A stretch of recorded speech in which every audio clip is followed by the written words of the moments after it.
I've never been like a big, work rate guy. I worked with Steve Corino for the first time at PWF. He was like, you should be Mad Dog. And it just kind of stuck. Improv totally changed the way I look at wrestling. I had kind of an idea of what I wanted to be. I adore Man Scout. I'd say top 10 gimmicks. I call him my wrestling dad. He took me under his wing. I love the Bravado brothers. Nice. He just whaps me over the head with a kendo stick. I didn't get my hands up or anything. In 2014, I wrestled Matt Hardy. A lot of eyes got on me. The Carolinas are like consistently good. I'm going to do this until I plateau. This is kind of where I feel like I'm meant to be right now. My first match, I broke my eye socket.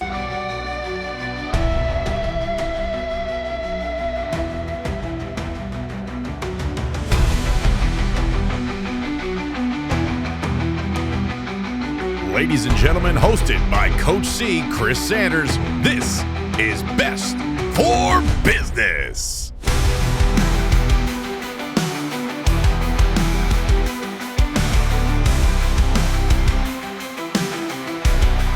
All right, everybody, welcome back to the channel. Another episode of Best for Business. I'm absolutely pumped for this one. Josh Powers, man, thank you so much for joining me. Of course, what a privilege and an honor to be here. Thanks for asking me. I was so pumped when you reached out and said yes to doing this, but I'm curious for you. Obviously, your scene is different where I'm from, but I'm curious for you. How did you get involved in pro wrestling? Well, first of all, where are you out of? I'm in New England. I'm in Rhode Island. New England. Okay, wow. All right. So yeah. How'd you find out about me? Where did I pop up? I was doing research. My goal right now is to interview a wrestler from every state. So when I got to South Carolina, I was looking around, and yours was a name that popped up a lot. Well, by golly, I'll take it. I'm flattered. Yeah. Man, how did I get in wrestling? It's funny. I never watched wrestling growing up. I said growing up. I didn't get into wrestling until like 8th grade. I was at my buddy's house. I was always like involved in sports, and I was like a theater kid. Okay. And so I went to my buddy's house, and he was like, "Hey, like, you should watch wrestling." I was like, "No, that's stupid." Yeah. And he was like, "No, like, trust me, like, you're gonna love it." And he turned on SmackDown, and my first match that I ever saw was Undertaker versus Big Daddy V. Wow, nice. And I watched it, and I was like, "Oh, this is great! Like, I'm gonna do that one day." And he was like, "Oh yeah," and I was like, "Yeah." And here I am. God, how many years later is it? I'm gonna date myself. But no, I've been wrestling for 14 years now. Wow. Started in the year of our Lord 2011 was my first match. Day after Macho Man passed away, actually, was my very first match. So wow, that was quite the synchronicity. Yeah, we had going on. But I started at a little place called APW in Spartanburg. It's a little infamous in the Carolina scene for just being, that you know how it goes. Yeah. I had no connections in wrestling. I didn't know the difference between like a reputable place, or versus just like other place that was going to take my money and teach me how to bump. And I trained for 8 weeks. Wow. And they're like, "Hey, bro, you're ready to rock and roll. You're ready to get in the ring now, aren't you?" Yeah. And they wanted me in the ring so that all my friends would show up before everybody graduated and left for the summer. So I started training when I was 17. My first match, right after I turned 18. And it's funny, my first match, I broke my eye socket. Wow. And like 2 minutes in, like I got headbutted, and it just like I went blank. I hardly remember my first match at all because I was knocked. I got knocked the fuck out, bro. Yeah. And so I walked across the stage at graduation with like this. I looked like Sloth from the Goonies because like the whole side of my face was just like completely like shut and swollen. Wow. And they wouldn't let me wear sunglasses, and I was like, "Listen, this is gonna make an even bigger scene than if I was wearing sunglasses." Yeah. Messed up face. But yeah, and so that was my first match, and it's all been downhill from there, my brother. So I'm curious, is there a strong point you think for the South Carolina or the Carolinas wrestling scene, you think, compared to wrestling other places? Man, if you look at a lot of the guys that are making waves other places, there's so many guys that started in the Carolinas, and honestly, like I've wrestled up and down the East Coast, over the past decade and a half, and the Carolinas are like consistently good, and like everybody, like you go to almost any show and you're going to see some guys that are just extremely talented. Mm-hmm. Obviously, where you are up Northeast, there's an absolute, an overload of talent up there. There's all kinds of great places. But I mean, look at guys right now making a splash. Javon Evans, Saquon Sugars, on NXT. Those are guys. I run Pro Wrestling Turbo out of Greenville, South Carolina, with my buddy TK, and we used Saquon Sugars a bunch back when he was Lucky Ali. Wow. We've one of our first shows we had Wheeler Yuta on. Nice. Actually, several of our first shows before he got all big and blew up. Well, now he's gonna get a haircut. Yeah. But you look at a lot of the guys coming out of the Southeast, and I think that there's a lot to be said for guys that are able to, like a lot of people consider, the Southern style of wrestling. I'm getting a little inside baseball here.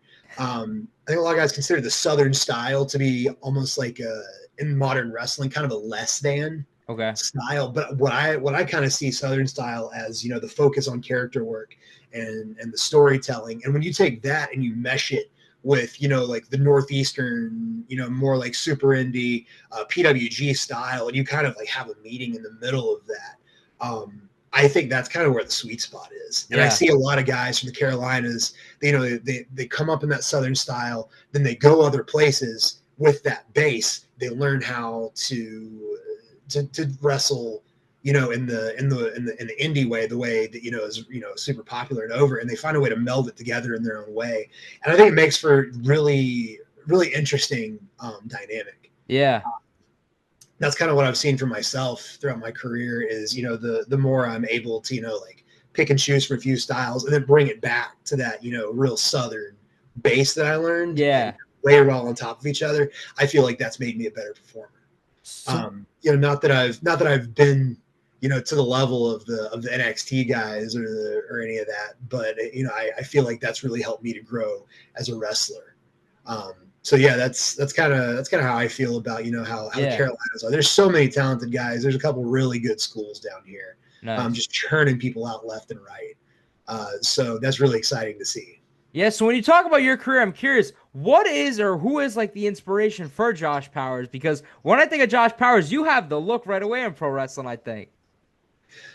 So I didn't always look like this. I used to have hair. I used to be a real skinny, fat, baby face kid. The Josh Powers was just a name. Honestly, like my first match, my real name is Josh. My real last name is not Powers. I'm not doxing myself. I know better than that. But I got to my first match and I was like, oh, I don't have like a wrestling name. And I was like, I'm just going to use my real name. And my trainer was like, no, your real name sucks, dude. Like, here's a list of names. And it was like Josh Nitro, Josh Phoenix. And I was like, it's like 20 minutes before my match. I was like, I guess Powers is like the least offensive one. And it just kind of stuck. Wow. And by the time I kind of got like established and was like, maybe I should change my name. Like I had enough like connection and stuff. I was like, well, it's not really worth changing like right this second. So I'm currently doing the Mad Dog. I'm one of two Mad Dogs on the indies right now. The other one is, maybe a little more currently notable than me, but I've been doing it longer. Nice. I've been doing it longer because like 2014, 2015, I worked with Steve Corino for the first time at PWF. And I know that you kind of wanted to get into PWF stuff later on. Whatever you want, don't matter to me. I wrestled Steve Corino in like a high school gym in North Carolina in front of like 30 people. And at the end, he was like, "Hey man, like what's your gimmick?" I was like, "I don't really have one. I'm just kind of a dude, really." And he was like, "You should be Mad Dog because like you remind me of Buzz Sawyer, like with your intensity in the ring and your style." Because I've never been like a big work rate guy or whatever. I always kind of depended on the intensity and the character work behind what I do. And so I kind of ran with that for a while, and I fucking hated it. Yeah, I hated being Mad Dog because everybody kind of had this picture of who Mad Dog was supposed to be. This snarly, growly, angry, aggressive, caricature of, a 70s, 80s, heel wrestler. Yeah. And I hated it. It worked. Like, it got over, like, it got me booked and stuff. But it never felt like me. It never felt like I was the one calling the shots behind it. Yeah. And so I did that for a few years, and then I kind of got away from it.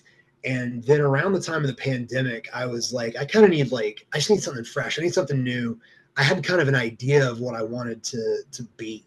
Because I kind of floated aimlessly. One of my big regrets in my career is, I was in a lot of really good places, from like 2016 to 2019. Like, I was, super involved with PWX. I was involved with, a few really good places in Georgia. I never had like a really, I was like solid in the ring. Yeah. And nice to have around. And I didn't have bad matches. I just wasn't having like interesting matches. And I wasn't like, I was always like fine on the microphone because like I'm good at talking, but I was never like, that guy that was like set super far apart. Yeah. And so, sitting in my parents' basement during the pandemic, I was like, man, like I just gotta do something fresh. I need a moniker, but I kind of have a picture of what I want. I need to get out of the singlet. I need to stop being generic big bald guy number 5 on every show. Yeah. Because my hair did fall out. I lost a chance to have a nice full head of hair. You have a beautiful head of hair, by Thank you. I appreciate it. Enjoy it while you can. But so I was like, one of my buddies was like, why not just be Mad Dog and then take Mad Dog and just make it into your own version of Mad Dog. You don't have to be snarly and growly. You don't have to bark at people. You don't have to, be angry all the time. And so what I kind of, with the current iteration of Mad Dog that I feel like is myself, which feels like, like my version of it that, actually works. I feel like gets over. It kind of comes from, I'm a big comedy guy. Okay. I perform improv on the side, during the week. I love sketch. I love really weird off the wall stuff. I'm a big I Think You Should Leave fan with Tim Robinson. I love Eric Andre. And I would just so happen to be entering my I Think You Should Leave Eric Andre, like kind of absurd comedy phase. Okay. When that was going on. Yeah. And I was like, and so in my head, everybody is like, oh, like I want to be like Chris Jericho, or I want to be like, I don't know, name the popular wrestlers that people like to emulate. And like, that works for some people, but it wasn't working for me. And so I was like, why don't I model myself after people that aren't in wrestling? And so in my mind, the current iteration of Mad Dog, if you go back and watch some of my promos, they're kind of like weird and absurd and chopped up. Because I was like, hey, like, what if Eric Andre was a professional wrestler?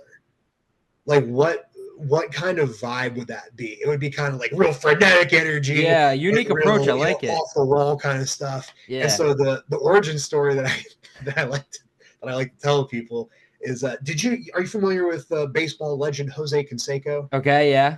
Yeah, so there was a period of time where you could actually, like, for like a couple $1,000, you could actually go and like do drugs and look for aliens and Bigfoots in the woods with Jose Canseco. Like, that's a real thing. Wow. And so my idea behind Mad Dog was, I went on a vision quest with Jose Canseco searching for Bigfoots, did a bunch of shrooms in the woods, and came back as this. I found myself. Like, I'm the weird uncle at the family dinner that, like, really cool. Like, you love hanging around him, but like, then he starts talking about weird conspiracies. Yeah. You're like, hey, don't listen to him, sweetie. Like, talk to him about football or something instead. Wow.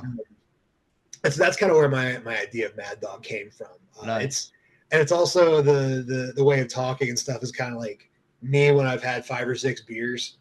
And I'm, out and, just riffing with the boys and all that, I'm from the South. Like, I was born in Spartanburg, South Carolina, but for some reason, Mad Dog kind of feels like he's from up north. Because I was kind of going for that Tim Robinson style of intonation of like, oh yeah, like everything's got a weird emphasis on it. Yeah. Everything's kind of coming out, the front of the mouth, because like, oh well, you know how it goes, that kind of thing. Yeah.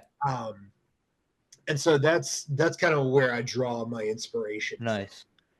In ring, I watch a lot of like old Japanese stuff. Nice. I feel like that kind of suits my style and my Yeah. strengths. Just the real fighting spirit kind of stuff.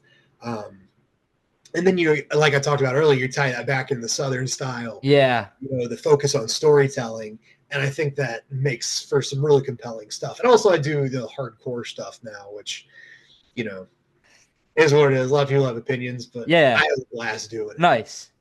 So, when you talk about doing comedy, how does that help you with pro wrestling, you think? oh gosh, improv totally changed the way I look at wrestling. Nice. And if you're a young wrestler listening to this, I would tell you, go take an improv class. I've been doing improv off and on for 8-ish years. Okay. I started in college. I do. I'm part of Alchemy Comedy Theater in Greenville. Nice. And it changed the way I approach wrestling because I don't know how familiar you are with improv.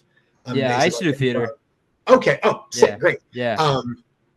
The concept of yes-anding, the concept of listening and seeing what you're being given in the ring or in an interview or in a backstage segment, taking that and accepting that as part of the reality and seeing it as a gift rather than something to fight against, and kind of and playing and like agreeing with it and going with it, has made my character work so much better. Nice.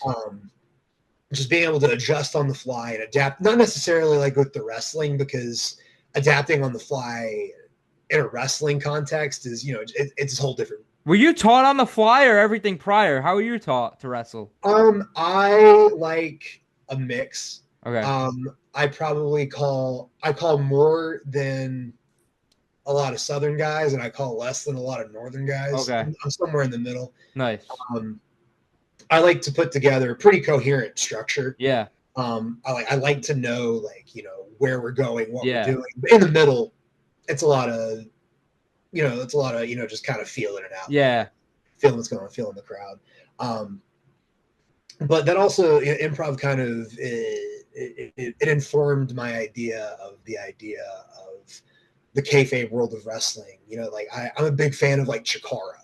Oh, I love it. Where it's like, a lot of people, don't understand it or they don't like it. But the idea of pro wrestling is silly in and of itself.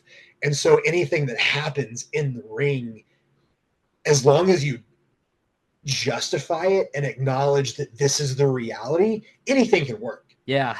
Like, we can do time travel, we can do portals, we can do like Undertaker, like anything that everyone present agrees to, we can say this is the reality. Yeah. Because wrestling's stupid. Absolutely. Like, on its like, if you break it down and think about it, it's really dumb. Yeah. But there's so many possibilities for fun storytelling, and I think a lot of people. I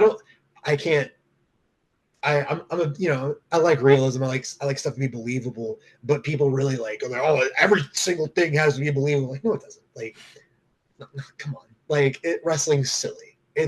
We're rolling around in our underwear in front of strangers. Like, I don't know what you want from me. Yeah. We're gonna have fun out here. Nice. But yeah, so that's kind of how I feel like my improv and theater background, they do inform how I approach wrestling from like a psychological context. Nice. When you look at your career, what would you say was like your first big opportunity in wrestling? Man, that's tough.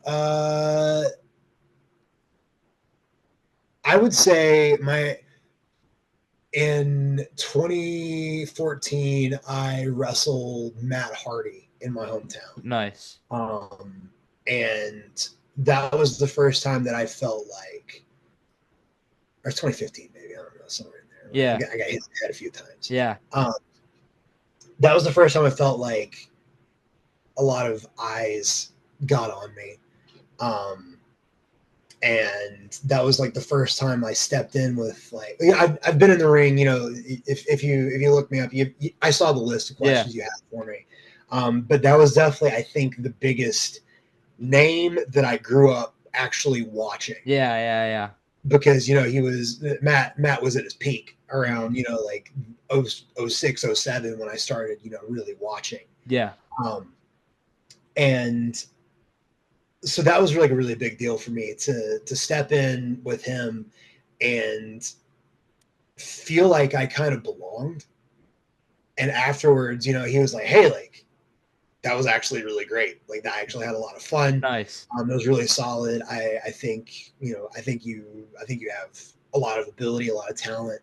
And I think that you can actually, be good and, do some good stuff. Nice. A lot of my stuff with PWX, I think were, some really good opportunities to get some eyes in front of, rest in peace, PWX. Yeah, I'd say those are some of the bigger ones I've had. Obviously I've, showed up at Ring of Honor camps and stuff, and nothing ever came of it. Yeah. I've never been, like on the precipice of getting a contract. Yeah. Or whatever. Okay. That's just not been my career trajectory.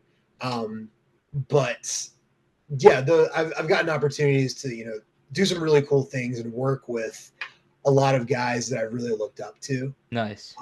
And I feel like I've got a decent little resume of people I've gotten to work with. Yeah. Where, one day I'm gonna be able to say, hey, like, I got to do this. Yeah. Like, that's pretty cool.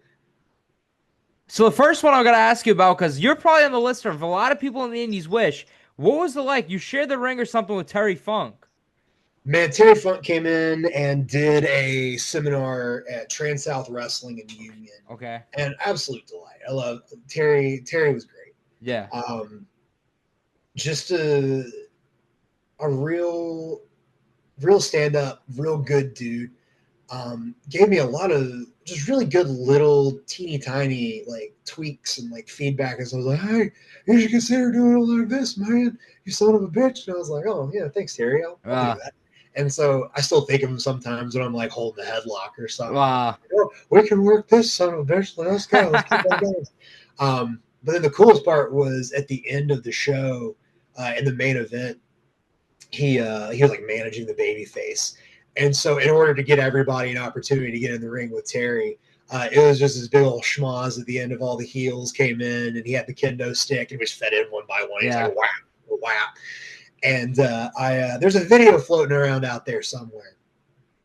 And I came in and I slide in and I lock eyes with him. And I went in and he just whaps me over the head with a kendo stick. I didn't get my hands up or anything, just ka-choo, like right across the forehead. Yeah. Didn't feel great. But I get to the back and he comes up to me. He's like, you're a crazy son of a bitch. You're the only one that didn't put his hands up. I respect that.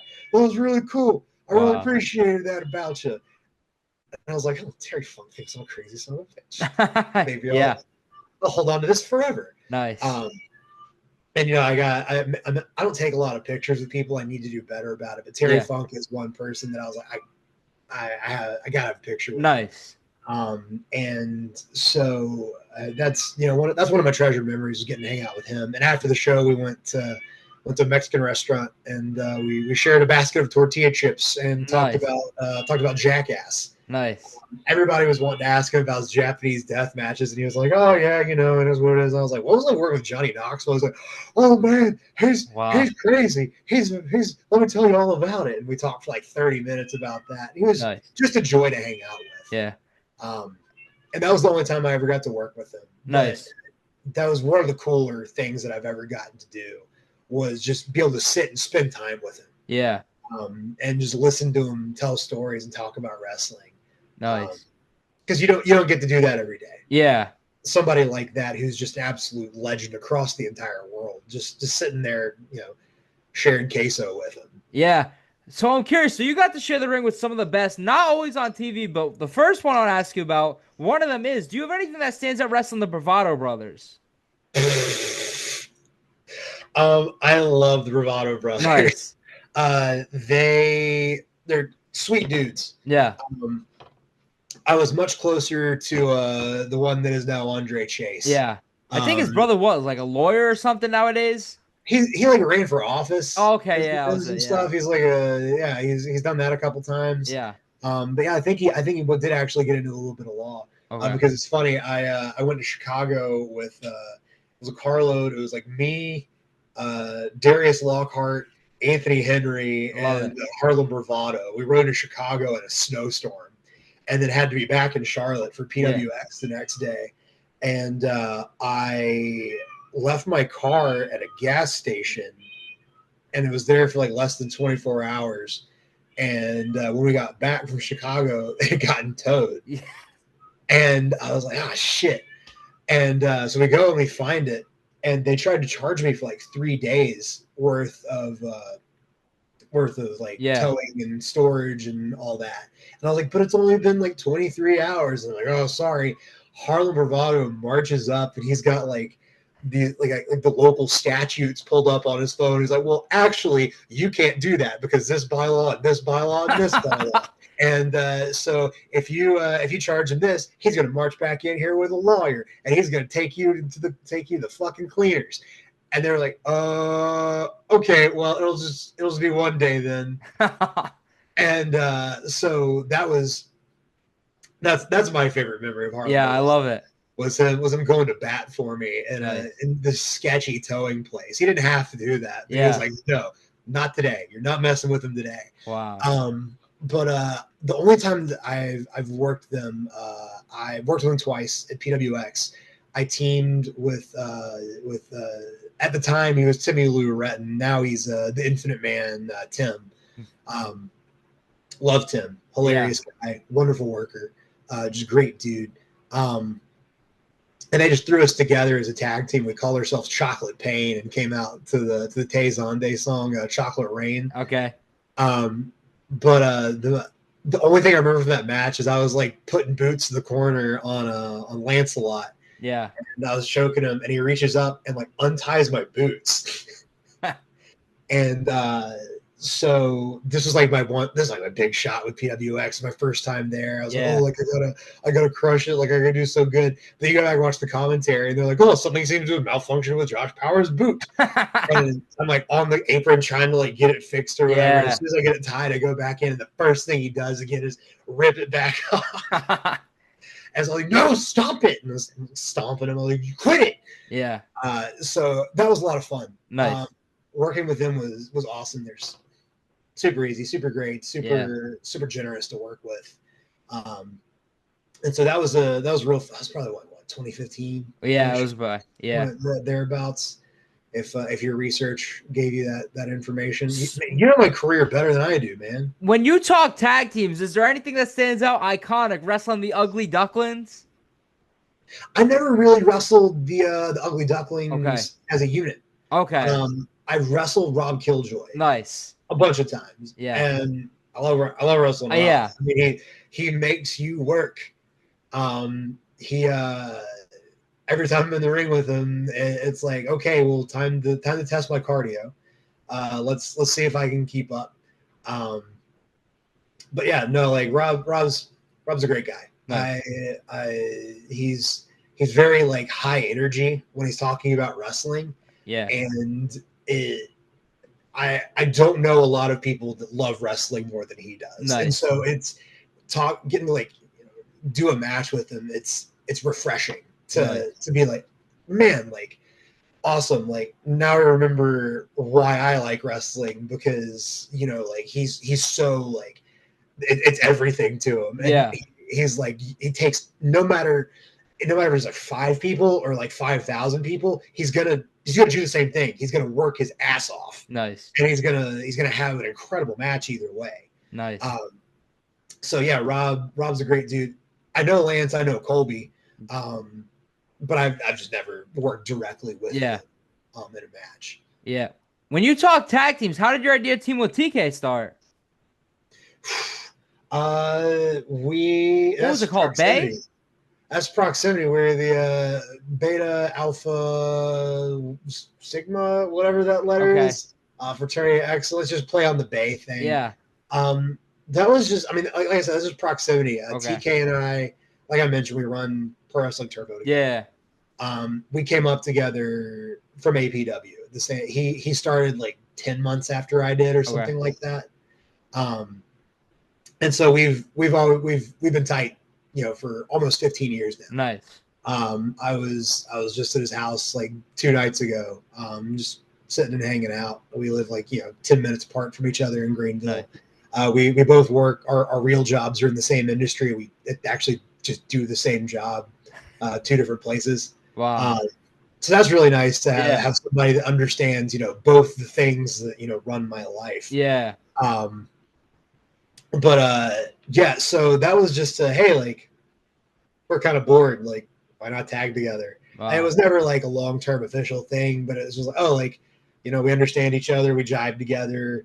We're going to be riding to the show together anyway. Like, let's tag. So we didn't have like a long, serious run or anything, but it's really fun when you get to like team with, one of your closest friends. Yeah. And get to experience that. Nice. What about the Breakfast Club? Man, Breakfast Club was crazy, man.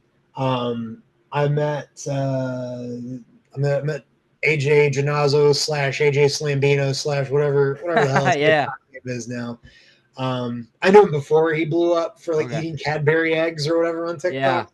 But yeah, I met him in like 2015-ish. Nice. He moved down to the upstate. Yeah. Carolina, and we met each other. Like I think the first time we like spent time together was we rode from Greenville to Virginia for a Bob Evans seminar. Oh, I love it. And we just instantly clicked. Nice. And he'd been around wrestling for good 10+ years longer than me. And so I jokingly call him my wrestling dad. But he took me under his wing. Nice. And he taught me a ton. And so we were like, oh, what do we have in common? We're both fat guys and like eating stuff. We should eat donuts on the way there. I can't even remember like how it started. Like it started as a joke. It was him and his friends from Florida, because that was like the time that the Bullet Club was really popular, and everybody and their brother at the time had a Bullet Club knockoff t-shirt. Yeah. And so we were like, oh, like everybody's trying to do like super serious Bullet Club knockoffs. Let's eat donuts. Yeah. And like make stupid breakfast puns. Nice. And like throw donuts into the crowd and stuff. Kids listening at home, if you ever are struggling to get over, just find food to throw into the crowd, and it will work. What a way to do 11 times out of 10. Nice. People will love it. Andy Kaufman did milk and cookies. We did donuts. Right. But yeah, Breakfast Club was crazy because that was one of the first times that I got like a lot of social media traction. Was we would just do these real stupid like videos with like we just go out and film skits and stuff. Mm-hmm. And like wherever we were, we'd be like, hey, Crazy Steve, would you like to do a sketch with us? And everybody was always game to like do something with the funny guys. Yeah.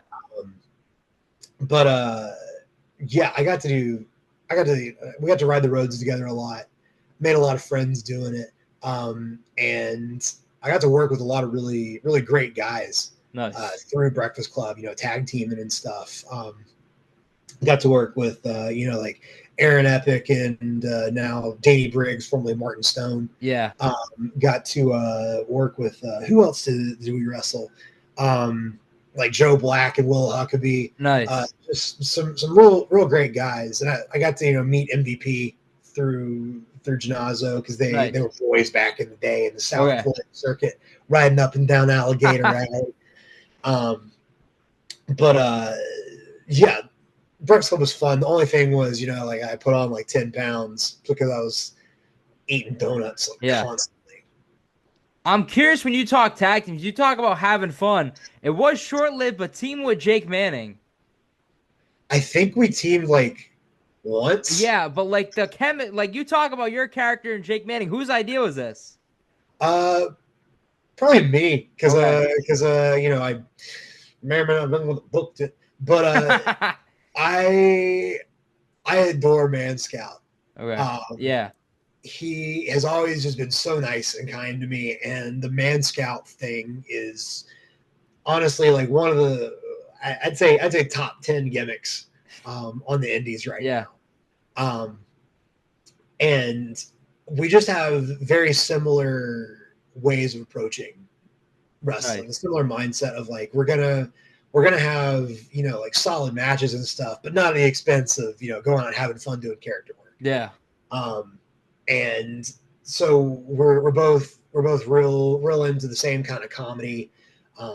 That's like one of the first things we bonded over was, we're into like the same like comedy podcast. We like comedy bang bang kind of stuff. Okay. And getting to work with him was just really nice because it was like, okay, well, you asked the question of like, how much do you call or whatever? How much do you know going into the match ahead of time?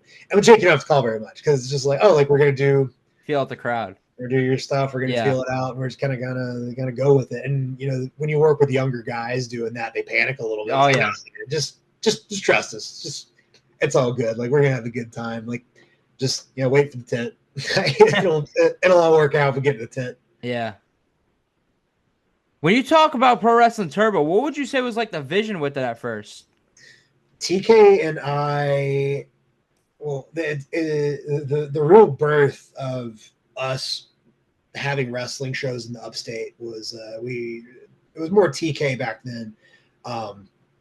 There was a company, it was called Ultra Wrestle, which is actually where I wrestled Matt Hardy. Was on the Ultra Wrestle banner. Okay.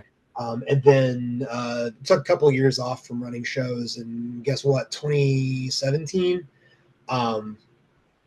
we were both kind of there. There was kind of a void we felt of like solid wrestling shows in the upstate of South Carolina. And, both being in Greenville. Greenville's an up and coming city. It's growing. It's got a great arts culture. And we were like, there's no reason that there's not like a good quality indie wrestling show in Greenville. Yeah. Like there's no reason why we can't be having, like 300-400 people coming out to wrestling shows in Greenville. Because, used to every Monday night they would run the Greenville Memorial Auditorium, have 5,000-6,000 people there. Ric Flair and Dusty Rhodes coming into town every week. The number of people I run into in the wild are like, yeah, I grew up going and watching Ricky Steamboat come through Greenville. It's insane. And so we're like, oh, like we just want to have fun shows. We want to have fun events where it feels almost more like a party than a wrestling event. And so I like to think we kind of started the early trend of having shows at breweries and places like that, where it's it's not like a super serious wrestling show. Yeah, it's a place where guys can come, have fun matches, but also where there's not a lot of pressure to be like, oh, like go out and wrestle a match that's going to get you signed. Yeah. Go out and have a 5-star match. It's just like, hey, like we trust you. Go out and have fun. Nice. And that's what we want for our guys. We want our guys and girls to come and be able to grow, work with good people, people who are good both in and out of the ring. Okay. Because there's a lot of shitbirds in wrestling, and we don't want that vibe at our shows. We're very delicate and particular about who we bring in, and have in our circle. Nice. And so our goal is always just like, hey, like we want a platform for guys who were in the position that we were in a few years ago to come and have a good, safe, solid place to wrestle, and to grow and develop. And so I think we have a really, really fun mix of guys that are more established and with like younger guys who are up and coming. We have a really good relationship with Palmetto Wrestling Academy in Columbia. I've known Ethan Case for almost as long as I've been wrestling, and they churn out so many talented people. And that's like half of our shows now is people who have come through the PWA. And so we love being, a place where guys can come and grow, and continue growing. Everybody talks about independent wrestling shows are like the place to go because you're going to see all these guys before they blow up, and we can point 5 or 6 guys and girls who like, hey, they were on our shows years before they started popping up on your TV, and now look at it. Yeah. And so it's really cool to get to see people go from point A to point B. And then, in a lot of cases, like Wheeler Yuta, Savannah Evans, Saquon Sugars, really like make it. Yeah. And make it to the top, and, make it to where, people are aspiring to be, and where people are, like, that's like a seriously big deal. Yeah. Our current champion's BK Westbrook. Nice. He's big in DPW. He's starting to blow up and get in up north. And BK is so talented, and so wonderful. He's like a young Shawn Michaels with a lot less drugs. Yeah. And I think it's just a matter of time before he continues growing and doing even bigger and better things.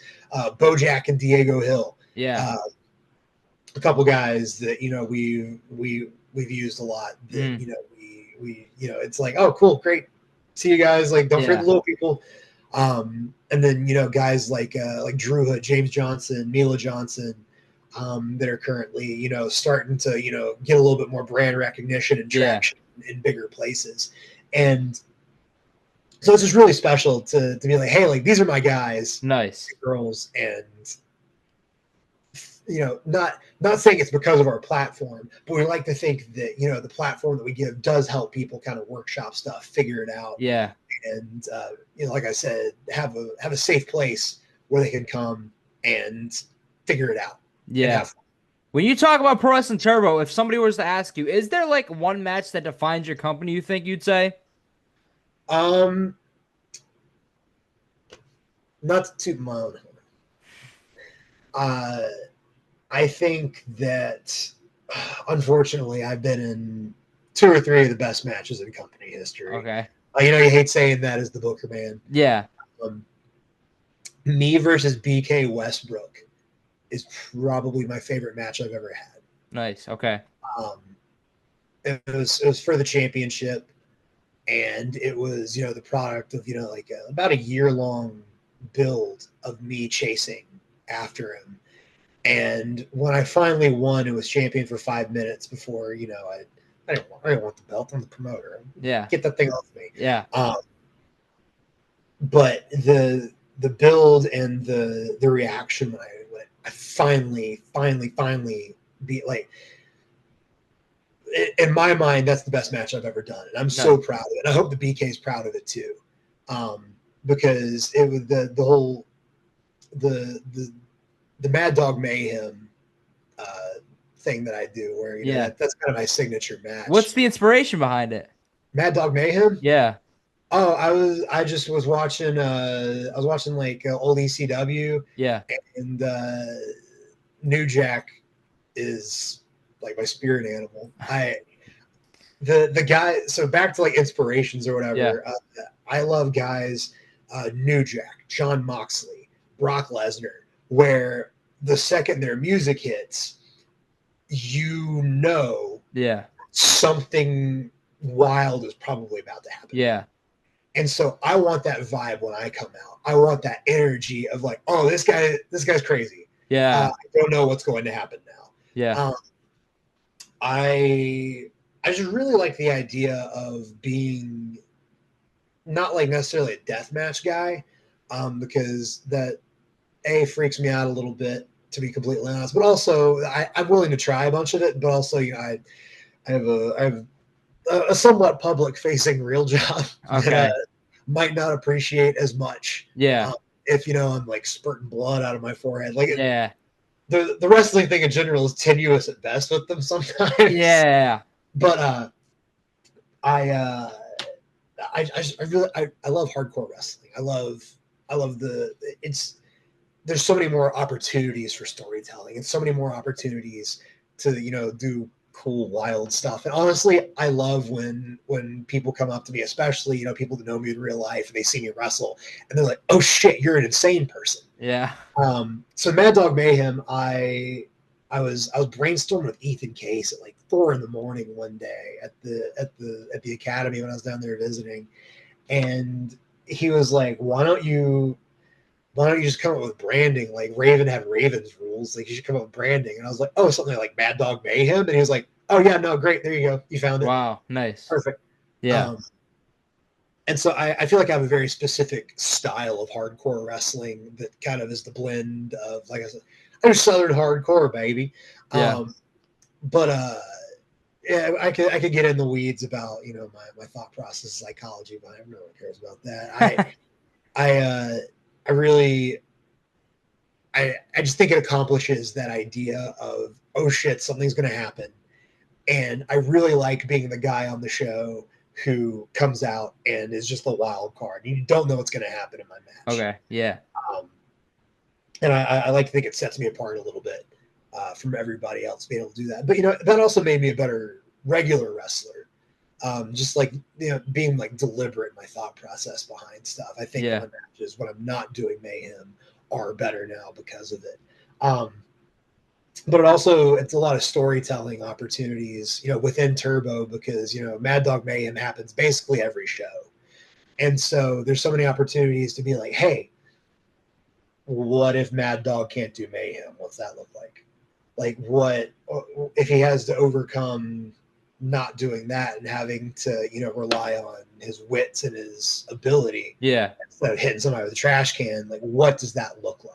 Right, yeah. I had a really, really fun series of matches where to build up to the BK thing, where it was like, hey, like Mad Dog, you can't have a title shot until you prove that you can really wrestle, because the mysterious boss in charge that is never named, is just this shadow government thing in the background.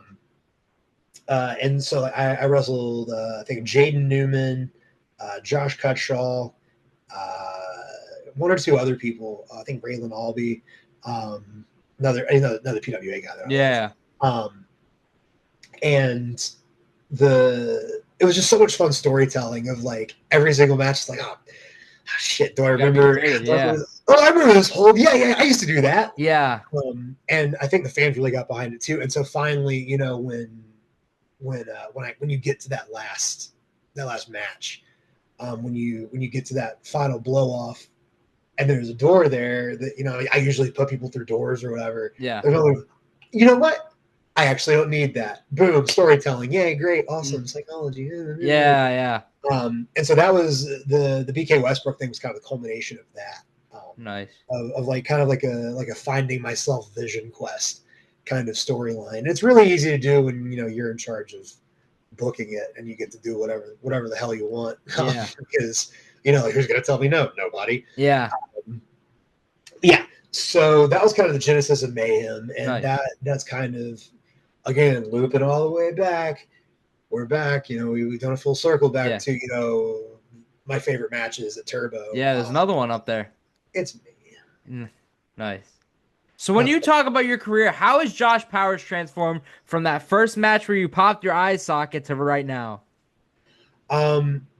I have transformed from a little 18-year-old baby face to a grown-ass man now. I, both in and out of the ring in my real life. Yeah. I'm just so much more confident. I've, you know, grown and matured as a person, which, you know, thank God I managed to do that. Yeah. It was real dicey there for a couple of years. Yeah. Your mid-20s, they're not even real. They don't even exist. Don't even worry about it. How old are you? I just turned 20. Oh, you just turned 20? Brother, your best years are 10, 15 years ahead of you. Yeah. I think it's just the confidence in myself and my abilities. And, you know, actually, you know, if you don't get better at something when you do it for 14 years, you should probably reevaluate. Yeah. But I think that I really have. I've said to myself before, like, I'm going to do this until I plateau or I stop having fun. Yeah. If I'm not getting better, then I'm going to reconsider, you know, what I'm doing in wrestling, like why I'm still doing it. But I feel like every year I'm improving, I'm learning, I am becoming a better version of myself and figuring out what works for me. Nice. and figure out what I like to do. Yeah. Because how many of us are truly making a living off of wrestling? Like I'm destroying my body for minimal pay. My shoot job is physical. It's a risk every time I step in the ring, because like I don't know if I hurt my shoulder, I can't do basic job functions. If I can't walk, I can't do my basic job functions. And I do it for there's a real fun quote in like episode 1 of the Fallout series with Walton Goggins, where have you seen Fallout yet? No, I haven't. Oh, well, so his introduction scene is basically something, and he's facing off with these guys, and they're coming after him because they need like one last big score or whatever with big bounty to like get out of the game or whatever. Yeah. And he was like, oh, like that's how I know that you guys aren't gonna beat me, because I do this shit for the love of the game. Okay. And that really resonated with me. Not in the life or death context. Yeah. But, hey, like I feel like as long as I keep in mind that I am doing it for the love of the game, that it's going to keep me, improving, growing, staying at, higher, as high of a level as I'm capable of being at. Nice. And that's just kind of my mindset as I go forward, is like, wrestling's supposed to be fun. Yeah. For everybody. If I'm enjoying myself, the crowd's gonna be enjoying myself. And I look back at matches during periods of my career where I wasn't enjoying it, and I was just doing it because like this is my identity. I built everything. My life revolves around this, and if I fail at this, then I fail at life. That was totally unhealthy for me. Okay. And so I think the pandemic really helped reset that mindset too, of reevaluating things in my life that I valued and things that were important, having a career and valuable relationships outside of wrestling and hobbies outside of wrestling. I realized, like I love wrestling. I love doing this. I love being in the ring. I love getting to express myself doing this. It's not a therapy thing for me. A lot of guys say, oh, it's how I cope with. No, like it's not that for me at all. I just like doing it. It's where I dated a girl and she hated wrestling. Yeah. Which it didn't work out long term. But the first time she saw me wrestle, I make them wait a few months before they see that side of me. Yeah. Because that's real make or break. Kind of like you need to know me before you see me go insane in the ring. Yeah. I was like, so what did you think? And she said, I don't understand it. I don't get it. And I don't know if I particularly even like it, but I know that when I saw you in there, that was the most alive and happy and like feeling yourself that I think I've ever seen you. Nice. And so hearing that, it made me realize, like this is kind of where I feel like I'm meant to be right now. That nice. I feel I'm not athletic enough to, be a pro athlete. I'm not quite good enough of an actor or funny enough to, be a professional actor. But I'm like, right in the sweet spot. I'm like, I can be a decent pro wrestler. Yeah. I can do that. Like, that's a good middle ground. Yeah. Reckless disregard for my body and get to do stupid stuff with my friends. Yeah. And so that's kind of how I've been approaching it the past few years. It's been really refreshing. And I think I've done the best work of my career since getting into that frame of mind of like, like, if I don't get signed, that's not the end of the world, which is great because I've never been in danger of accidentally getting signed. Okay. So I think that I have a really good relationship with wrestling at the moment.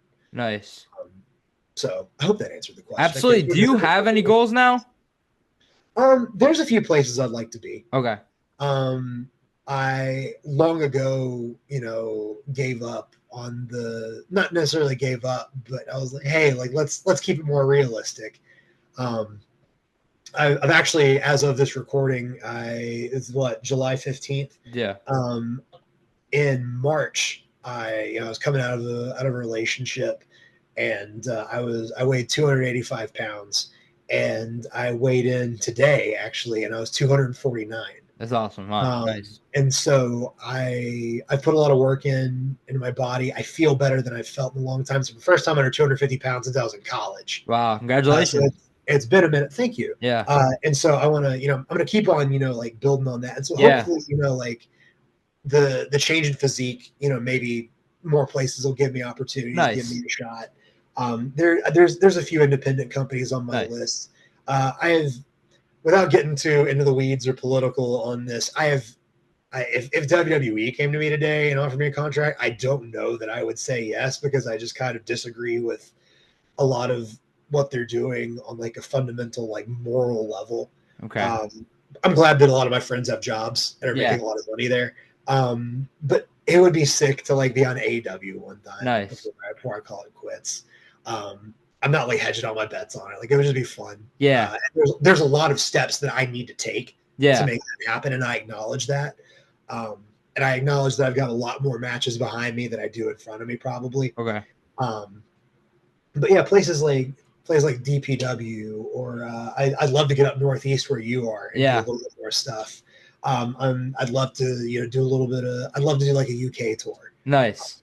That would be a lot of fun for me, and I've talked to a few people about that, and I'm hoping that comes to fruition either late this year or early next year. Nice. And at this point, I just want to do stuff to be able to say, hey, like I accomplished this. Yeah. Like I've gotten to meet so many people and see so many places because of wrestling.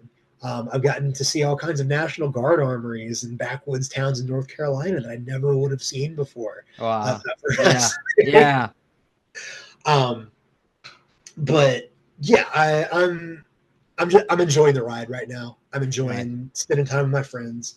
I'm enjoying getting to have the matches that I'm having, and honestly, it's real nice being the coolest guy at work. And the coolest guy at parties, like, Josh, he's a wrestler. I'm like, yeah, Nice. It's fine. It was funny. The lieutenant governor of South Carolina, who I have my own opinions about, came to my workplace the other day, and I've run into her plenty of times in the field, and so she like recognizes me. And somebody came up and introduced her to me, and she's like, "Oh yeah, like I remember you. Like, yeah. How are you doing?" And the person introducing her was like, "Oh, well, like, do you know who this really is?" And I was like, "Please don't do this." And she's like, "Well, that's Mad Dog." And I was like, what? And she was like, "Yeah, that's Mad Dog. He's a pro wrestler, and he throws people through doors and hits people with chairs and stuff. And it's like it's really cool and badass." And Lieutenant Governor Pam Evan is laughing her ass off. She's like, "That's so cool. It's the coolest thing I've heard today. Like, I had no idea about that." Yeah. About you. And I was like, yeah, like, well, I might come down to the State House, teach a few folks a thing or two. Yeah, so it's really cool getting to like to have that as part of my identity, and it's really cool running into people that I've known like from high school and stuff, because I was notorious in high school for being the honor student whose career path was listed as professional wrestler. Nice. In the guidance office, because I was like, this is what I want to do. Yeah. Like, I want to do theater stuff. I want to do weightlifting stuff. I want to do communication track kind of stuff. My degree's in communications. My career's in communications. Yeah. And people come up to me and they're like, "Are you still wrestling?" And I'm like, "Yeah, yeah, I am." And everybody who asks that is like, that's like the coolest thing in the world, that you said you were going to do this. You said you had this dream, and then you seriously like pursued it. Nice. And so I hope that inspired a few people around me. Yeah. To keep on shooting for their dreams. I hope that like somebody sees me and is like, you know what, like maybe I can take up that hobby I've been putting off, or maybe I can take that step that I've been wanting to do, and whatever it is. Yeah. And so that's just a really fun position for me to be in, and hopefully like people see and appreciate what I've done with my life. Like I haven't become like a TV star or anything, but I get recognized on Night Out on the Town with the friends. Nice. Got recognized on a Tinder date one time. That was really funny. Love that. And so it's always just a fun little piece of trivia. You're like, yeah, I'm Mad Dog. Love it. I want to thank you for joining me. However, I've ended every interview the same now. The day we decided it's officially all done in pro wrestling, which isn't happening anytime soon, but the day we decided it's all done, what do you want Josh Power's legacy in wrestling to be? I want people to remember me as a good dude, first and foremost. Yeah. Some people might have differing opinions, but I'm happy with with who I am. I'm happy with the relationships I've gotten to build with people. Yeah. I hope that people remember me as somebody who lifted other wrestlers up. Nice. Who was, like good to work with. I really just hope people remember me as somebody who visibly cared about wrestling, someone who was able to go out and deliver good matches, who was able to have meaningful interactions and relationships with fans. One of the cool things about Turbo is there's kids that have been coming since the beginning that I've gotten to watch since like elementary and middle school, watch them graduate high school. They go to college, and when they're home on summer break and we have a show, like they're bringing their friends and they're like, "This is Mad Dog. I've been watching Mad Dog wrestle for years." That's awesome. And getting to see the growth, what my matches, and what just my performances and body of work have meant to families, parents and kids, building relationships. Yeah. We had a Father's Day show last year, like on Father's Day, and just the number of people that showed up with their dads, and they're like, "This is like one of the first meaningful times that I've gotten to like bond with my dad." Nice. It was over pro wrestling, stuff like that is what I love. The ego boost it gives me. I love the getting to feel like the coolest guy in the room, like I was talking about. Yeah. But for me, what really gives it meaning is hearing those stories and seeing that I am able to do stuff that means as much to people as what wrestling meant for me. Nice. What seeing that first match with The Undertaker meant to me. What my high school football coach taking me to my first ever indie show and seeing Ric Flair and Rock and Roll Express and Buff Bagwell for the first time. What that meant to me. I hope that people see me wrestle and that years later they look back fondly and think like, "Oh, yeah, I remember seeing Mad Dog and this is what it meant to me." I'm old enough that there's a generation of wrestlers coming up where one or two of them were like, "Oh, I grew up watching you." Wow. And I was like, maybe let's use a different phrase than that grew up watching me. Yeah. Because that makes me feel ancient. I'm only 32. Thank you. I'm not even as old as Jesus was when he died.